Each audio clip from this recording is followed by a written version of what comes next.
কতক্ষণ বললে নেশার বিষয় বলে শেষ করা সম্ভব, আর আমি বা কতটুকু জানি কতটুকু অধঃপতন হয়েছে। যুবতীর বেপরদা, পর্দাহীনতা, এইটা নিয়ে যদি কথা বলি তাহলে কতক্ষণ বলা সম্ভব, কতটুকুই বা বলার জ্ঞান রাখি। উলঙ্গ থেকে মানুষ বেপরদা থাকতো, তারপর মানুষ জামা কাপড় পরলো, ওগুলো পরে এখানে সেখানে এমন ডিজাইন করছে উলঙ্গর চাইতে বেশি ভালগার দেখা যায়। তারপর কিছু মানুষ বোরখা বানানো শুরু করলো, স্ট্রবেরি কালার, পিঙ্ক কালার, বুকের সামনে ফুল, নাভির নিচে ফুল, কোমরের মধ্যে পিতা দিয়ে টাইট করে বান্দা দিয়া হাত এভাবে তুইলা মেয়েরা মাদ্রাসার হাঁটে এখন। তো যুবতীর, আমার বোনের বেপরদা নিয়ে কথা বললে কতক্ষণ কথা বলবো, আর কতটুকুই বা বলা সম্ভব, আমি বা কতটুকু জানি। যুবকের অবক্ষয় নিয়ে কথা বললে রাস্তাঘাটে কোনো মেয়ে ছক্কা লুডু খেলে না, সবগুলা যুবকরাই তো খেলে। রাস্তাঘাটে যুবতীরা সিগারেট, গাঁজা, ইয়াবা সেবন করে বেড়ায় না, যুবকরাই করে। এখনো সিনেমা হলের টিকিট যুবক যুবতীকে ফুসলায় ফাসলায় আর 2টা টিকিট কেটে নিয়ে যায় সিনেমা দেখতে। এখনো জানার সমস্ত বিল যুবক ভরে। রাস্তাঘাটে মারামারি, গালিগালাজ, এগুলো যুবকরাই করে, পুরুষরাই করে। আবার আল্লাহ থেকেও আদিষ্ট হয়েছে প্রথমে নিজের চক্ষু অবনত করে লজ্জাস্থানের হেফাজত করতে। সেই যুবক কিনা বেপরদা মহিলার দিকে তাকিয়ে থেকে ফেসবুকে পোস্ট করে, মাইক হাতে বেয়ে কথা বলে, জায়গা জায়গায় সমালোচনা করে, সমাজটা নষ্ট হয়ে গেছে, নারীরাই নষ্টের মূল, বেপরদা চলে, সব ছেলে নষ্ট করে দিছে। অথচ ও ল্যাংটা হাঁটলেও পুরুষের জন্য আল্লাহর পক্ষ থেকে আদেশ, নিচে তাকাবে তারপরে হাঁটবে। ও নিচে তাকাবে না, নিজেরটা মানবে না, আরেকজন মানে নাই, সেটার সমালোচনা করে বেড়ায় যুবক। এখানকার যুবকের ধারণা পর্দা মানে হচ্ছে মহিলা, পর্দা মানে মা, বোন, স্ত্রী, কন্যা, দাদি, নানি, ফুফি, খালা। পর্দা মানে মহিলা। যখন তারা পর্দাকে এভাবে খ্রিস্টানদের মতো, ইহুদি নাসারাদের মতো যখন পরিবর্তন করতে শুরু করলো পর্দার মিনিং, তখন আল্লাহর আযাব এদের উপরে চলে আসছে। এদের মহিলারা বলতেছে যে আরে পর্দা কি পোশাকে আছে নাকি, মনে হলো পর্দা। কারণ এরা পর্দার অপব্যাখ্যা করেছে, এরা পর্দার মানে সমস্ত মহিলার বদনাম করেছে। কিন্তু নিজেকে যে আল্লাহ নিচের দিকে তাকানোর জন্য বলেছে, ওই মহিলার দিকে না তাকাইতে বলেছে, নিষেধ করেছে, সেটা সে মানেনি। ঘরে সিলিন্ডার গ্যাস ব্লাস্ট হলে নতুন বউ মারা গেছে, পুকুরে পড়ে মারা গেলে নতুন বউ মারা গেছে, যে বউটা যৌতুক দেওয়ার কথা ছিল যৌতুক দিতে পারে নাই, মোহর দিয়ে বিয়ে করার কথা ছিল, পুরুষ যৌতুক নিচ্ছে। এরপরে বলতেছে সমাজে পুরুষ নির্যাতন হয়, আপনারা জানেন না। তো তুই কি পুরুষ রে বেটা? পুরুষ তো মহিলাকে টাকা দিয়ে বিয়ে করে, তুই তো টাকা নিচ্ছিস। পুরুষ তো মহিলাকে টাকা দিয়ে বিয়ে করে, পুরুষ উপার্জনের জিম্মেদার নিজেকে মনে করে। মা বোনকে কাজে লাগাই দেয় না, মেয়েকে কাজে লাগাই দেয় না। পুরুষ মর্যাদা সম্পন্ন হয়, বলবে 3 বেলা খাবো, না পারলে 2, না পারলে 1। কিন্তু জিম্মেদারি উপার্জনের আমার বোনের না, আমার মায়ের না। যদি করে মুসলমান মেয়ে, কোনো হারাম কিছু নাই, মহিলা কাজ হতে পারে। আল্লাহ আমাদেরকে বুঝার তৌফিক দান করুন। কি এখনো কি হাসি পাচ্ছে? নাম হচ্ছে সালাফি কনফারেন্স। বসে আছে যারা নিজেদেরকে দাবি করে মানহাজুস সালাফের মধ্যে যারা আছি আমরা। মানহুমুস সালাফ, সালাফকে as-সাহাবান নবী সাল্লাল্লাহু আলাইহি ওয়াসাল্লাম, নবী সাল্লাল্লাহু আলাইহি ওয়াসাল্লামের সাহাবারা হচ্ছে সালাফ। আমরা বলছি আমরা ওদের অনুসরণকারী, আর বসে বসে কমেডি করি এখানে আইসা। আল্লাহ আমাদেরকে বোঝার তৌফিক দান করুন। সরি, আপনারা মনে কষ্ট নিয়েছেন আমার কথায়? দুঃখজনক, এই শীতের মধ্যে এত কষ্ট করে বসে আছেন হাসি তামাশা করার জন্য, মোবাইলে কমেডি দেখেন, এখানে বসে আছেন কেন? মনে রাখতে হবে যুবক ভাই আমার, বর্তমানে আমাদের যুব সমাজের অসংখ্য সংকট, অসংখ্য সমস্যায় জর্জরিত আমাদের সমাজ। এর মধ্যে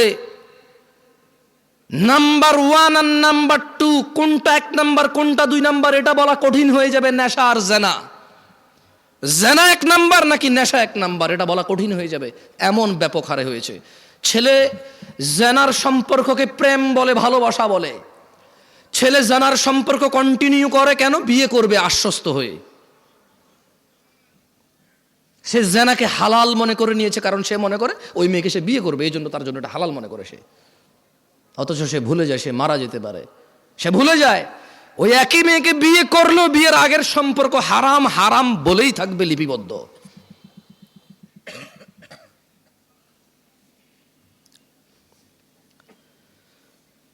যুব সমাজ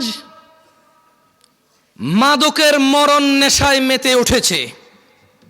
বর্তমান সময়ে অধিকাংশ যুবক মাদকে আক্রান্ত, ধ্বংসের অবলীলায় নিপতিত হতে দেখা যায়।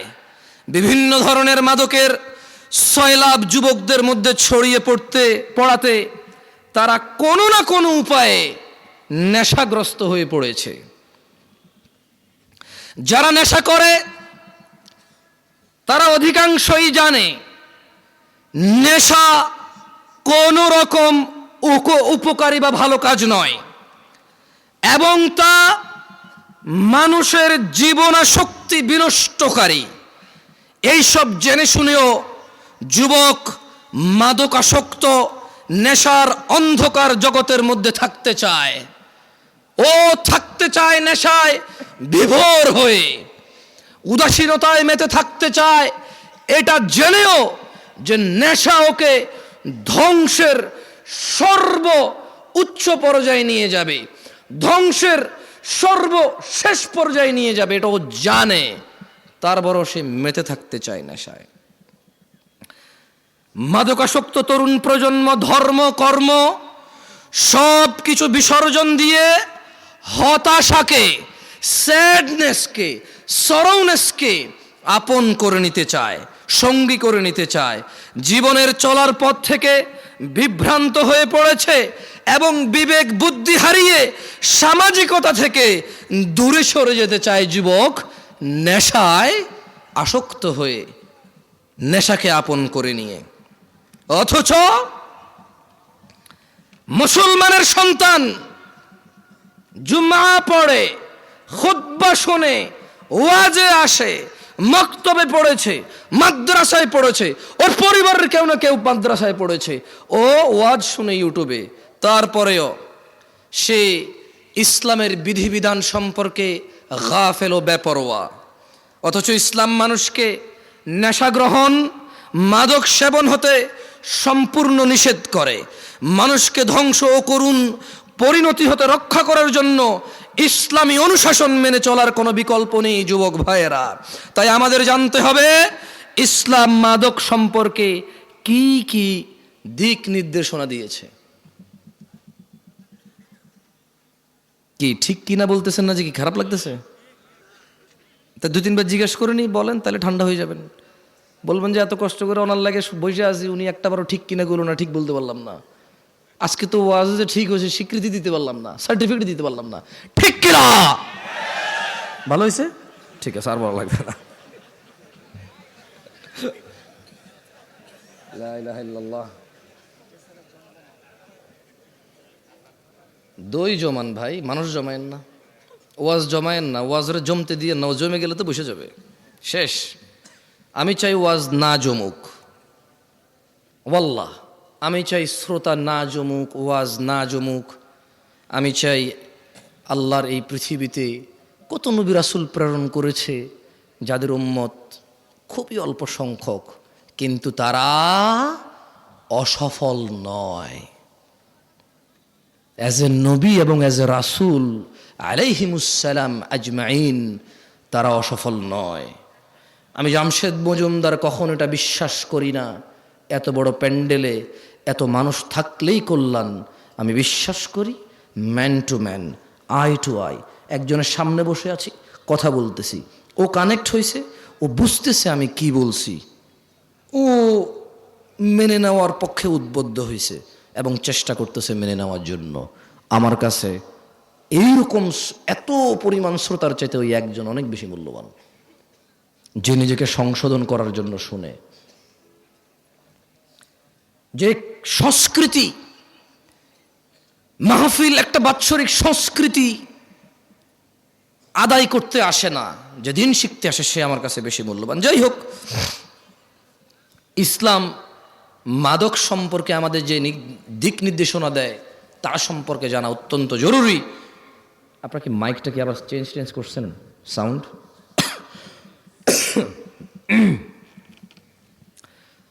রাসূলুল্লাহ সাল্লাল্লাহু আলাইহি ওয়াসাল্লাম মাদক সম্পর্কে সতর্কবাণী উচ্চারণ করে বলেন, যে কোনো ধরনের নেশাজাত পানীয় হারাম।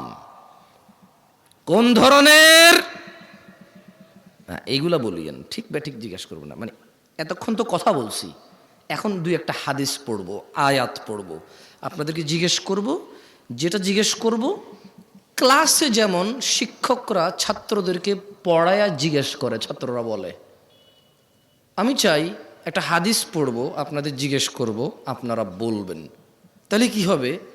আপনারা যখন বলবেন এটা আপনারা ইজিলি মুখস্থ করতে পারবেন, মনে থাকবে ইনশাআল্লাহ। আল্লাহ আমাদেরকে তৌফিক দান করুন, আমিন। তাহলে মুহাম্মদ সাল্লাল্লাহু আলাইহি সাল্লাম বলেছেন যে কোন ধরনের নেশাজাত পানীয় হারাম। কয় ধরনের? কোনটা কি বাদ গেছে? টিকটিকির লেজ, ইয়াবা, গাঁজা, এগুলো তো হাদিসের নাম নিয়ে নাই, এগুলো হাদিসে নাম নিয়ে নাই। কিন্তু যেই জিনিসের নেশা হয় সেটা হারাম কে বলেছে? মুস্তাফা আলাইহিস সালাম। তিনি আরো বলেন, কুল্লু মুস্কিরিন খামর, নেশাজাত যে কোনো দ্রব্যই মাদক, ও কুল্লু মুস্কিরিন হারাম, আর যাবতীয় মাদকই হচ্ছে হারাম। ওয়ামান শারিবাল খামরা ফিদ দুনিয়া ফামাতা ওয়া হুয়া ইউদমিনুহা লাম ইয়াতুব, আর যেই ব্যক্তি দুনিয়াতে মাদক সেবন করে অতঃপর নেশাগ্রস্ত অবস্থায় মৃত্যুবরণ করে তওবা না করে, লাম ইয়াশরাবহা ফিল আখিরা, আল্লাহ সুবহানাহু ওয়া তাআলা আখিরাতে তাকে মদ পান করা থেকে বঞ্চিত করবে। তাহলে আমরা বুঝলাম আনার জান্নাতি ফল, আঙ্গুর জান্নাতি ফল, মদও জান্নাতি পানীয়। মদ কি? মদ কি? জান্নাতি পানীয়। তবে জান্নাতি পানীয় যে মদ, ওখানে নেশা নাই। বিশ্বে আমরা মানুষরা যে মদ তৈরি করি সেই মদের নেশা আছে, আর যদি নেশা না হয় এটাকে মদই বলা হয় না। বুঝে আসছে না? আসে নাই? ওটাকে শরবত বলে। কি বলে? যেটা খেলে নেশা হয় না ওটাকে কি বলে? আর যেটাই খেলে নেশা হয় সেটাকে কি বলে? মদ। আখিরাতের মধ্যে নেশা হবে না, কিন্তু ওটার নাম মদ। কেমন? আল্লাহ আমাদেরকে বুঝার তৌফিক দান করুন, আমিন। মানব সভ্যতার প্রতি মারাত্মক হুমকি সৃষ্টিকারী দেশের অন্যতম অভিশাপ মাদকাসক্তি। মাদক দ্রব্যের নেশার ছোবল এমনই ভয়ানক যে তা ব্যক্তি, পরিবার, সমাজ, দেশ থেকেই বিচ্ছিন্ন করে না খালি, বরং তা সমগ্র জীবন ধ্বংস করে দেয়। মানবতার মুক্তির কাণ্ডারি ইসলামই সর্বনাশা মাদক সম্পর্কে মানব জাতিকে সর্বোচ্চ সতর্ক করেছে। মানুষ যাতে মাদক থেকে দূরে থাকে তার জন্য মাদক সেবনে এই নেশাগ্রস্ত ব্যক্তির জন্য ইসলাম শাস্তির ব্যবস্থা করেছেন, ঘোষণা করেছেন, যাতে মানুষ আল্লাহকে পরোয়া করে, যাতে মানুষ জান্নাতকামীরা, জান্নাতের মনোবাসনা যাদের ভিতরে আছে, যারা জাহান্নাম থেকে বাঁচতে চায়, যারা রক্ত পুজ খেতে চায় না, যাদের ইচ্ছা নেই মাথার উপরে আল্লাহ গরম পানি ঢেলে দেবে আর টকবক টকবক করে এটা উতরাবে, যাদের এমন ইচ্ছে নেই জাক্কুম ফল খাওয়ার, জাক্কুম কাটা খাওয়ার, যাদের এমন ইচ্ছে নেই হুতমাতে যাওয়ার, ওয়াইলে যাওয়ার, আগুনে প্রবেশ করার, ইসলাম তাদের জন্য ওয়ার্নিং দিয়েছে মদের বিষয়। কি বলেছে? কোরআনুল কারীমে আল্লাহ বলেছে, ইয়া আইয়ুহাল্লাযীনা আমানু, ও মুমিনগণ। তাহলে কি সবাইরে বলছে? সবাইরে বলছে? কারে বলছে? কারে বলছে? অমুসলিমদেরকে বলে নাই? irrelevant to them because they don't believe in Allah subhanahu wa ta'ala. তারা আল্লাহকে বিশ্বাস করে না, সো তারা আখিরাতকে বিশ্বাস করে না, জান্নাতকে বিশ্বাস করে না, জাহান্নামকে বিশ্বাস করে না। বলে যে আমরা দেখছি না তো এটা। অথচ তারা আলোকে বিশ্বাস করে দেখা যায় না, বাতাসকে বিশ্বাস করে দেখা যায় না। এরপরে আবার প্রতিবেদন আসবে, এই জমিন থেকে অমুক গ্রহে যেতে 10 লক্ষ কোটি বছর লাগবে। তুই কেমনে বুঝছস? তুই কি গেছস? যা ফিরে আসছিস তো বুঝছিস? হ্যাঁ, আমি গেছি, 10 লক্ষ কোটি বছর লাগছে আমার। হ্যাঁ, তারা এগুলো বিশ্বাস করে। অবশ্য আমি বলছি না যে ভুল, তবে আমি সঠিকও বলতে পারবো না, কারণ কোনো একটা জিনিসের দূরত্ব বলার জন্য জরুরি হচ্ছে আমি ওই দূরত্বটা বুঝবো, গতিটা বুঝবো, ক্যালকুলেশন করবো যে হ্যাঁ এতদিন পরে যায় পৌঁছাবে। এখন একটা জিনিস 10 লক্ষ কোটি বছর দূরে, আমি কেমনে বুঝছি এটা 10 লক্ষ কোটি বছর? মানে আমি কিছু কি, মানে কোন একটা গতিশীল কিছুকে তো বানাইতে হয়েছে, বানায় মাপতে হয়েছে, এটা যদি এই গতিতে যায় তাহলে 10 লাখ কোটি বছর লাগবে। এখন এটা এই গতিতে 10 লাখ কোটি বছর লাগবে কেমনে বুঝছি? ওই দূরত্ব তো আমি দেখতেছি না। তারা এগুলো বিশ্বাস করে। তারা জান্নাত জাহান্নাম বিশ্বাস করে না, বলে যে দেখছি না। অথচ ঘুমের মধ্যে মানুষ কান্না করে, কেন? সাপে কামড় দিছে। ঘুমের মধ্যে মানুষ ঘামায়া যায়, কেন? খাদে পড়ে যাচ্ছে। ঘুমের মধ্যে মানুষ হাউ মাউ করে চিল্লায়, কেন? ওর বাপ মারা গেছে, মা মারা গেছে। উঠে দেখে যে না, ও স্বপ্নে দেখেছে। ও ঘুমে কষ্ট পায়। ঘুমে কি পায়? কষ্ট পায়। সে জাহান্নামে যে আযাব আছে সে সেটা অনুভব করতে পারে না, বলে যে দেখি নাই। তাহলে আল্লাহ কাকে বলেছে? খেয়ে ফেলেছেন, চা নাস্তার ব্যবস্থা করেন, এরা তো ওয়াজ খেয়ে ফেলে। ইয়া আইয়ুহাল্লাযীনা আমানু, হে তোমরা যারা ঈমান এনেছো, ইন্নামাল খামরু ওয়াল মাইসিরু ওয়াল আনসাবু ওয়াল আজলাম রিজসুম মিন আমালিশ শাইতান ফাজতানিবুহু লাআল্লাকুম তুফলিহুন। ও আমার যুবক ভাই, মনোযোগ দিয়ে শোনো, তোমার রব কি বলছে। তিনি বলছেন, ও তোমরা যারা ঈমান এনেছো, নিশ্চয় মদ, জুয়া, প্রতিমা ও ভাগ্য নির্ণয়ক তীর হচ্ছে ঘৃণ্য বস্তু, শয়তানের কারসাজি। সুতরাং তোমরা এইসব বর্জন করো। কেন বর্জন করবে? লাআল্লাকুম তুফলিহুন, লাআল্লাকুম তুফলিহুন। মদ ছেড়ে দাও, লাআল্লাকুম তুফলিহুন। জুয়া ছেড়ে দাও, লাআল্লাকুম তুফলিহুন, যাতে তোমরা সফল হও, বিজয়ী হও। কোন মানুষ মদ খেয়ে, নেশা করে অথবা জুয়া খেলে সফল হবে না, ইম্পসিবল। আল্লাহ সুবহানাহু ওয়া তাআলা বলেছে এটা, যে তোমরা মদ ছাড়ো, জুয়া ছাড়ো। কেন? লাআল্লাকুম তুফলিহুন, যাতে তোমরা সফল হতে পারো। আবু দারদা রাদিয়াল্লাহু আনহু থেকে বর্ণিত, তিনি বলেন, আমাকে আমার প্রিয় বন্ধু রাসূল সাল্লাল্লাহু আলাইহি ওয়াসাল্লাম এই মর্মে ওসিয়ত করেছেন, লা তাশরাবিল খামর ফাইন্নাহা মিফতাহু কুল্লি শারর। একদা আবু দারদা রাদিয়াল্লাহু আনহু বলছে যে মুহাম্মদ সাল্লাল্লাহু আলাইহি সাল্লাম আমার বন্ধু আমাকে ওসিয়ত করেছে। কি করেছে? কি করেছে? আপনারা ঠিক বলতে বলতে অভ্যস্ত তো, ওইটাই খালি বলেন, অন্য কিছু আর বলেন না। কি করেছে? ওসিয়ত করেছে। আমার সাথে পড়েন হাদিসটা, বলেন আবু দারদা রাদিয়াল্লাহু আনহু থেকে বর্ণিত, না জোরে বলেন, আবু দারদা রাদিয়াল্লাহু আনহু থেকে বর্ণিত। তিনি বলেন, আমাকে আমার প্রিয় বন্ধু রাসূলুল্লাহ সাল্লাল্লাহু আলাইহি ওয়াসাল্লাম এই মর্মে ওসিয়ত করেছেন, লা তাশরাবিল খামরা, ও আবু দারদা তুমি কখনো মদ পান করিও না, ফাইন্নাহা মিফতাহু কুল্লি শার, কারণ মদ নেশা সকল অকল্যাণ, সকল খারাপ, সকল পাপের চাবিকাঠি। বুঝছেন না বুঝেন নাই? মানে একজন মানুষ যদি নেশা করে, এই পৃথিবীতে আর এমন কোনো খারাপ কাজ নাই যেটা তার দ্বারা সম্ভব না। এটা কি আমি বলছি? আবু দারদা রাদিয়াল্লাহু আনহু বলছে। ওনাকে ওসিয়ত করেছে কে? আবার খাইছে, আর একটু যা নাস্তা দেন এদেরকে। ওসিয়ত করেছে কে? মুস্তাফা আলাইহিস সালাম। ওসিয়ত করেছে কে? রাহমাতাল লিল আলামিন। কে? ইমামুল আম্বিয়া। কে? ইমামুল মুরসালিন। কে? খাতামান নবিয়্যিন। কে?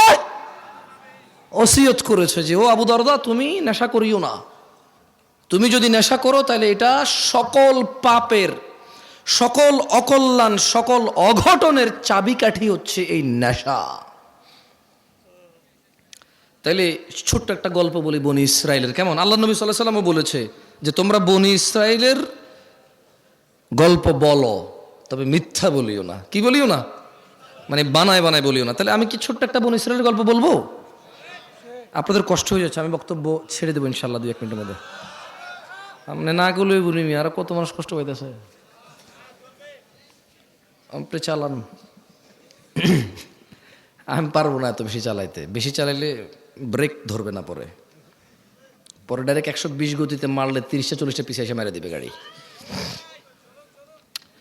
একদা বনি ইসরাইলের জৈনিক রাষ্ট্রপতি বা রাজা, ওর যুগের মানে ওই রাজা তার সময়ে একজন আবেদ, বুজুর্গ, বুজুর্গ মানে বুঝেন, নেককার মানুষ। কি মানুষ? নেককার মানুষ। তো ওই রাষ্ট্রপতি ওর যুগের একজন নেককার মানুষকে 4টি কাজের যে কোনো একটি কাজ করতেই হবে বাধ্য করেছে, যদি না করে ওকে হত্যা করবে। তাহলে বনি ইসরায়েলের একজন রাষ্ট্রপতি একজন বুজুর্গ নেককার মানুষকে কয়টি কাজ করতে বলছে? না, এই যে খেয়ে ফেলছেন, 4টির যে কোনো একটি, মানে করতেই হবে, 4টির যে কোনো একটি হলেও করতে হবে। তো তাকে কি বললো? তাকে বললো যে শোনো, তুমি হয় মদ খাবা, তুমি হয় মদ খাবা, অথবা মানব হত্যা করবা, মানুষকে খুন করবা, অথবা শূকরের মাংস খাবা, অথবা তুমি কি করবা? জেনা ব্যভিচার করবা। তাহলে লোকটা কি আমাদের মতো কেউ ছিল? কি ছিল? কি ছিল? ফরহেজগার। মাশাআল্লাহ। তাহলে ঠিক আছে, এবার ওয়াজ শুনতেছেন আপনারা, মাশাআল্লাহ তাবারাকাল্লাহ। শেখ আব্দুল্লাহকে নিয়ে আসেন, আমি কিছুক্ষণের মধ্যে ছেড়ে দেবো, তো ওনাকে নিয়ে আসেন। তাহলে লোকটা ফরেজগার ছিল, ওকে কয়টা জিনিসের যে কোনো একটা করতে বাধ্য করেছে? 4টার। 1 নেশা, কি? 2 হত্যা, 3 ব্যভিচার, 4 শূকরের মাংস। এখন ওকে বলছে যে তুমি যে কোনো একটা হইলেও করতে হবে, নাহলে তোমাকে হত্যা করা হবে। তো ওই বুজুর্গ চিন্তা করলো শূকরের মাংস কিভাবে খাই, মানুষ কিভাবে হত্যা করি। না, এটা এখানে লেখা নাই। বুজুর্গ হয়তো 4টার মধ্যে বাধ্য ছিল, ওকে ওর রাষ্ট্রপতি বলতেছে যে তুমি এটার যে কোনো একটা করতেই হবে। তো জীবন বাঁচানোর জন্য নির্বাচন করেছে মদকে। মানে শূকরের থেকে ইজি না। আর মুসলমানদের মধ্যে কে কে হাত তোলেন তো, কে কে শূকর খাইছেন? এ পুরো গ্রামে মুসলমান সমাজে শূকর জবাই হয়? গাঁজা পাওয়া যায় কিনা? হ্যাঁ, দেখছেন ওই বুজুর্গেরও একই অবস্থা হয়েছিল। আর হাসতেছে, আবার হাসতেছে, এরা কমেডি বুজুর্গ। আরে ভাই, একটু বিবেচনা দিয়ে চিন্তা করেন না। আপনি যেরকম নেশাকে শূকরের চাইতে ভালো মনে করেন, মানে শূকর এতটাই আমরা ঘৃণা করি, আলহামদুলিল্লাহ, আল্লাহর প্রশংসা, প্রপার আমরা এই সমাজে এটা দেখি না। আছে সুদখোর পর্যন্ত শূকর খায় না। সুদ খাওয়া কি? শূকর খাওয়া কি? শূকর খাইলে গুনাহ কার লগে? সুদ খাইলে গুনাহ আল্লাহর লগেও মানুষের লগেও। সুদের গুনাহ মাপ পাওয়া বেশি কঠিন। ঘুষ খাওয়া কি? শূকর খাওয়া কি? শূকর খাইলে কার সাথে গুনাহ? আর ঘুষ খেলে কার কার সাথে গুনাহ? আল্লাহ এবং মানুষের সাথে। মানুষের হক খাইছে সে, আমি বুঝাতে পারি নাই। তো এদেশে ঘুষখোর আছে? মুসলমান মুসলমান ঘুষখোর আছে? মুসলমান শূকরখোর আছে? মুসলমান মদখোর আছে? মুসলমান শূকরখোর আছে? নাই। তো আপনি হয়তো চিন্তা করবেন যে ওই লোক যদি এত ফরজগার হয় তাহলে সে মদ নির্বাচন করলো কেন? কারণ বস্তুত মদ, শূকর অথবা হত্যা, ব্যভিচারের চাইতে নর্মাল মনে হয় মানুষের কাছে। এটা মানুষের কাছে মনে হয়। কার কাছে মনে হয়? আপনাকে একটা কথা বলি, মনে হওয়ার কারণ আছে। যে অপরাধটা যত বেশি ভয়ানক, শয়তান ওইটাকে তত সহজ করে, তত সুশোভিত করে তুলে দেখায়। বুঝছেন? তো ওই ফরজগার লোক কি নির্বাচন করেছিল? মদ নির্বাচন করেছে। পরিশেষে উক্ত ব্যক্তি বাধ্য হয়ে মদ পানকে সহজ মনে করে তা করতে রাজি হলো। কিন্তু যখন সে মদ খেলো, মদ খাওয়ার পর সে সম্পূর্ণ মাতাল হয়ে বাকি 3টা কাজও সে করছে। কারণ মদ খেলে বিবেক চলে যায়। মদ খেলে কি চলে যায়? তো যখন সে সহজ মনে করে মদ খেলো, নেশাগ্রস্ত মাতাল হয়ে জেনাও করছে, শূকরও খাইছে। আল্লাহ তাআলা আমাদেরকে বুঝার তৌফিক দান করুন। আমি যে একটু আগে বলেছি যে যেই অপরাধটা যত বড়, মানুষের জন্য যত ধ্বংসশীল, শয়তান এটাকে তত কি করে দেখায়? সুন্দর করে দেখায়। দেখেন আল্লাহ কি বলে কোরআনুল কারীম, আউযু বিল্লাহি মিনাশ শাইতানির রাজিম। ইন্নামা ইউরিদুশ শাইতান إنما يريد الشيطان أن يوقع بينكم العداوة والبغضاء في الخمر والميسر ويصدكم عن ذكر الله وعن الصلاة فهل أنتم منتهون। নিশ্চয়ই শয়তান মদ জুয়ার দ্বারা, নিশ্চয়ই ইন্নামা ইউরিদুশ শাইতান, নিশ্চয়ই শয়তান চায় মদ জুয়ার দ্বারা তোমাদের মধ্যে পারস্পরিক শত্রুতা বিদ্বেষ ঘটাতে এবং তোমাদের আল্লাহর স্মরণ ও নামাজ থেকে বিরত রাখতে। নিশ্চয় শয়তান কি চায়? মদ জুয়ার মাধ্যমে নিজেদের মধ্যে ভেজাল পাকাই দিতে এবং সালাত থেকে দূরে রাখতে এবং আল্লাহর স্মরণ থেকে দূরে রাখতে। তবু কি তোমরা, আল্লাহ বলছে যে ফাহাল আনতুম মুনতাহুন, ও এই এলাকার নাম কি? হ্যাঁ, তেগোরা বিরল। ছোট অংশ বিরল নাকি বড় অংশ বিরল? আর তেগোরা কি? তেগোরা কি?